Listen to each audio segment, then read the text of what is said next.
Well, it is my honor and my pleasure to introduce our next speaker, our very own Derlene Hirtz. She's known for helping people tap into their inner strength, build lasting confidence, and make meaningful, empowering changes in their lives.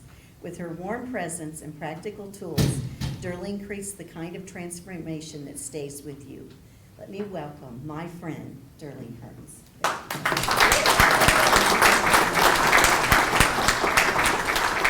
Familiar.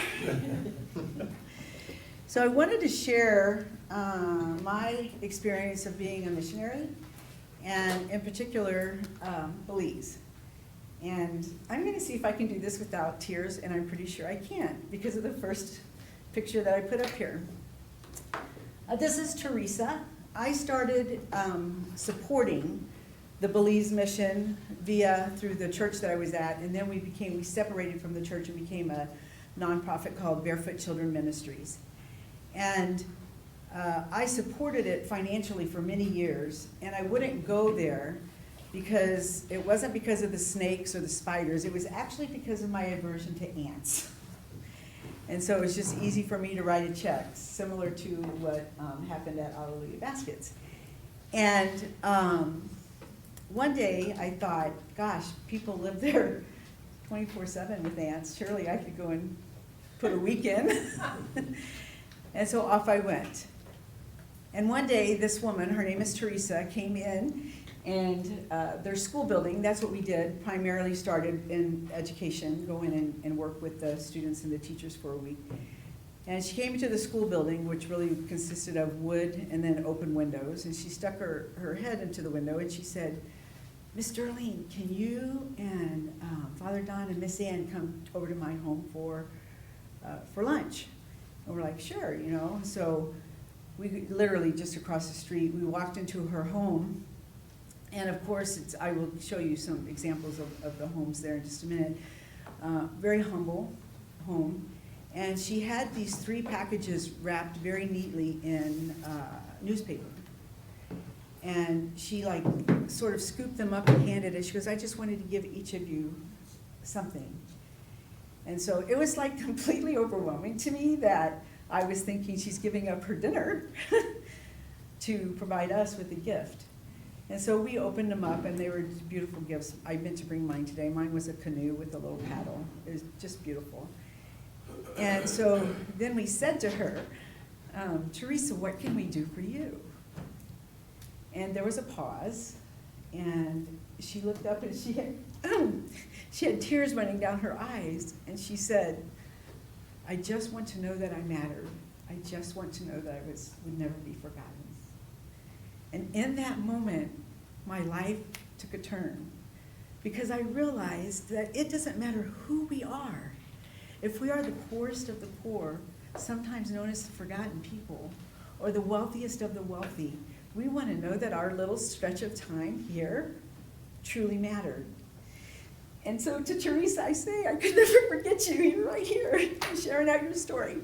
So I'm going to try to move on now, because I could just really spend some time in that emotion. So this is just an example of many of the communities that we go to. There are about 15 villages that we'll go to throughout the year. We go 3 times a year, and it's all designed around the educational system, so it depends on when the kids are in school. These are some of the volunteers, and this is very typical of what you would see in the idea of homes. When, like how we always joke that our parents said they walked through 8 feet of snow to school, even though they lived in Florida. This truly is the case there. When we talk about those kids showing up at school, education is so important to them. They will do whatever they can to get to school that day, and also reinforced by the parents. So this is a typical home, dirt floors, sometimes mud, and it's all open air, and then one section is usually where the cooking area is.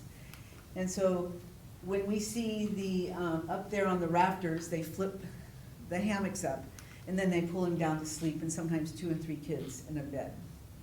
So it was mind-boggling to me how we always think that we're telling third world countries how best to manage their lives, and these guys have been doing it for millennium, and they seem to have a pretty good grasp on being able to survive and thrive. My first time there, when I went, we walked into a church, and so for those of you who don't know, I'm an educator. That's what my education is in. And we walked into the school, and there were 3 girls. I would say they were about 12 years old. And they turned around, and they're very shy people, and they put their hands over their mouth and they giggled. They were so excited to see us. And in that moment, I realized that as an educator, that was the first time I'd seen girls giggle for the sake of joy and not at the expense of somebody. So that's how my whole trip started, was the joy of the people who have absolutely nothing in terms of what we consider material value. This is how they wash their clothes. They go to the local river, and they literally do it like we read in our history books. And this is how they travel, is horseback. They do have buses that run the roads, and when we say roads, let's just use that term lightly, maybe graded every 3 or 4 years if we're lucky. And this is the other form of how they transport things, are on their heads. And that's how they also carry the babies many times, is on their heads while they do the work with their hands. Extraordinary people, just extraordinary. So this is Ann Lacker. This is our woman who runs our whole organization. She has doing, I should have even asked her, but about 23, 24 years she's been involved in this mission on some level. But this woman, she's shorter than I am, and obviously she's just a little tiny thing. And she goes up against those government agents, and she tells them what their agreement was with her, and she reminds them. And the first time I saw her in action, I was like, sister, whew, what happened? You know, but she has babies named after her in Belize because she's so well respected in the community, and she does tireless work, like Karen in Alleluia Baskets. So these are some pictures of the kids. One of the things that we did from the very get-go is that we take their picture and then we print them out. We take little printers and print them out while we're there. And this is pretty much the only time they've ever had a real picture of themselves, is because we provide that for them. So much so that 2 of the kids went missing one time, and the way that they were, you know, like how we put pictures out and stuff, that's how they did that, was through the school pictures that we printed for them. Typically, they are a very trusting community, and it's nothing for them to accept rides, and we think that that's how those kids went missing. Human trafficking is a real thing down there. So one of the other things that we do is we support, after 8th grade down there, if you can imagine, it's still in the communities on many different levels. After 8th grade, you get married and start having kids. And as they evolve, they realize the girls don't want to do that, right? And they have no other choice available. So one of the things that we do is we sponsor up to whatever the budget is, however much money has come in. We sponsor a girl and boys too. We focus on girls because boys have better opportunities to go through high school. So we pay for their books, their lunch, their clothes, all the things that are required for them, so that they then can get their education, which is just so cool. And this is more of one of our recent projects. We aligned with whatever their Parks and Recreation is called in that community with them, and we plant trees all the time now, fruit-bearing trees, because they don't have that. You would think in a rainforest or a tropical that there would be a lot of fruit trees and stuff, that there's not in those villages. There's no access to fruit like that. Even though we pass groves and groves and groves on our way from the airport, there's just really nothing there for them. So we've initiated that for the kids. We play sports with them, and what I thought was really ironic about this is they're holding their volleyball net down with the 2-liter Coke things filled with water, which filling it with water in itself is such a resource that they don't really have privy access to. Because one of the things that, well, I'll show you in a minute, I'll explain it when we get there. So this is just a typical situation of us working with the kids with one of our volunteers, Mary DiMercurio. And these are some other things that we do is build playgrounds at their school systems for them. And one of the things that I've noticed that through the years, I think I have the picture in here, is that when we first went, like, we didn't have any community help. They would just stand by and look at us. And so what they were waiting for was an invitation, because they are a shy people. And as soon as we extended the invitation, they jumped on board, and now the community together works together. It's just so cool, so cool. This is just a typical, if you get invited to come to this, you know, like, we want to show you our private space. And they'll take us back to these beautiful, beautiful places, and ask us to join in, which is, you know, now we know to bring swimsuits, but in that culture, it's nothing just to take off your clothes and jump in, and we're kind of like, well, we don't work that way. Is that you in that picture? Yeah, no, that's not. We also provide the basic necessities of toothpaste, toothbrush, that kind of thing. And then we teach them, we always have somebody who is from the health field, teach them how to brush their teeth and the importance of personal hygiene. Because it's not anything that they really have had any experience with. And of course, you know, when one person in the community gets sick, everybody gets sick. This is a watering system that we helped put in. What's really cool is that we collaborate with all the different organizations. And one thing that I'm clear of, in a third world country, it is the rest of the world showing up for them. That's how that works. So they're on board with a group from Canada who works with water and putting in water systems in the areas. And here's the interesting thing. We put in a filtering system for one of the communities, and they never used it because they were so superstitious about somebody coming from another world putting in a system for them to be healthy. And so it took years of education and helping them understand that this will keep their children healthy, keep themselves healthy. So for the most part, I think they're all on board now. It is just something different for them, something we just take advantage of all the time. So that's just a closer look of some of the volunteers working there. We also have included the senior community there we have like a day of playing games with the elderly there, if they have a community center. And this is Sister Rose, and she herself is 83 years old, and she was there last January, and she's still at it. I mean, just crazy. And this is a picture of some of the kids when I went one time. It's so cool to, they want their picture taken, they want all those things, you know. It's just really fun. And this little girl's name is Derlene. I had to travel the world to find somebody close to my name. And so of course she's grown up now, but that was just so fun. She's like, oh, they used to say, picture, picture, picture, you know, like that when they would want their picture taken. This woman's name is Marcella. She was the first teacher that I met when I came there. And she has evolved into, now she owns a business called Home of the Indigenous Arts of Belize. I mean, this woman is absolutely incredible. She does not take no for an answer like my cohort here. And what she has done, so in the villages, there's all this competition and this village against this village. And so what she's done is she has used the arts, the crafts, I'm going to show you in just a second, well, I'll just show you, to teach these women how to be entrepreneurs, artisans as she calls them. They write business plans, they do brainstorming, they do all sorts of things to help them understand a business mindset. It's just incredible.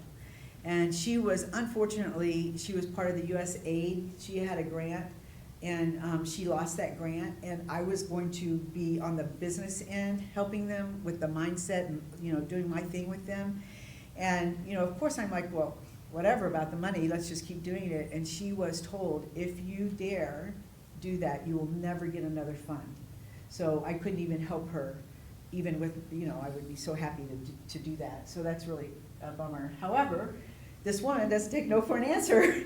And so she just went and found resources somewhere else. This is just another artesian, this is an artesian that she's worked with.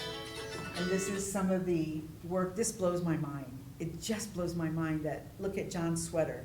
What it takes to make that sweater is just incredible. And then this is some more of their products. I think that the tree, the Jimmy Japa tree, they use the leaves of it, and that's how they make many of their baskets. And we do have fun. They used to have a really super cool zip line. At the last 2 days, we go to a place called Placencia, and we do R&R, relax, and do a lot of feedback and all those sorts of things. So we do that. And what better way to end is with a picture of the beautiful children and a heart. So, questions?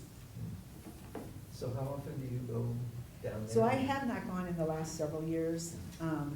I support it now from this end. As we were talking about earlier, the roads are horrific there, and I just am not physically capable with my current back issues to really ride those roads. They go 3 times a year. They go in January, they go in March during spring break, and then they go usually right either the last week of school or right after that, and then they do kind of a vacation. And who's they that you're referring to? Barefoot Children Ministries, the organization. Got it. And they're based here? Yeah. Mm-hmm. Theo? You showed a picture of a girl graduating and all that stuff, and learned about sponsorship. How much does it cost to sponsor someone through graduating? So I think it's $400 a year that what they had to do was they had to start setting a price. Like, this is what we can do, because again, so many people wanted it that we had to, like, it's hard to say no, right? It's like so hard to say no, and yet you have to. And so it kind of depends on the funds, and it's about $400 a year to sponsor one child through the system. Mark? So the kids that are sponsored, what's the future for them? Do they qualify to get into like a university? What do they do with this education? Some do qualify if they can afford it, which is kind of like the great kind of tragedy of it all, is that many times they're still in the same environment, they just have more tools. Like when I would say to them, so what is your future? What do you want to do? Almost all the girls want to be tour guides, because that is a way out for them. And they still don't have a thriving economy that they can go out and live a dream, you know. But what's really fun is when we bring a lot of STEM things for them to do, and the teachers are down on the floor with the kids, they're learning and stuff. So that's really cool, but unfortunately, I don't think that Belize is in a place that it's beyond that for them, not in this area. I don't know the answer to what I'm asking, but is it English, Spanish? It is the only English-speaking country as a language in Central America. Hence, that's why I like going there. John? To do something different on this one here. I will match up to $500 out of the group. Then I will give 1,000 without a match. Okay, thank you. Thank you for your generosity. It's so cool, thank you, John, so much. It's so cool that, like, some of the stories that came out of this, one time we had a tsunami warning, and that was quite an adventure. One time, I was telling somebody today that we were in a van, and it went across the road and it dumped into a creek, and fortunately it was a dry creek, and like it went on its side, and we missed the community's water supply by like 2 inches, which would have been absolutely devastating for them. And you know, we crawled out of the van and all the things. Nobody was severely injured. But all I could think of was like the grace of God that happened. We missed their water supply. Nobody was seriously injured. Like so many cool things out of that we just learned from and grew from. I mean, it's just so cool. And that's really what I really miss about doing something with a group of people and building a relationship that can never be duplicated anywhere else. Because what you experience as a community, you just can't duplicate that, not even if you're on the next group of people that go. Anybody else? Thank you for letting me share.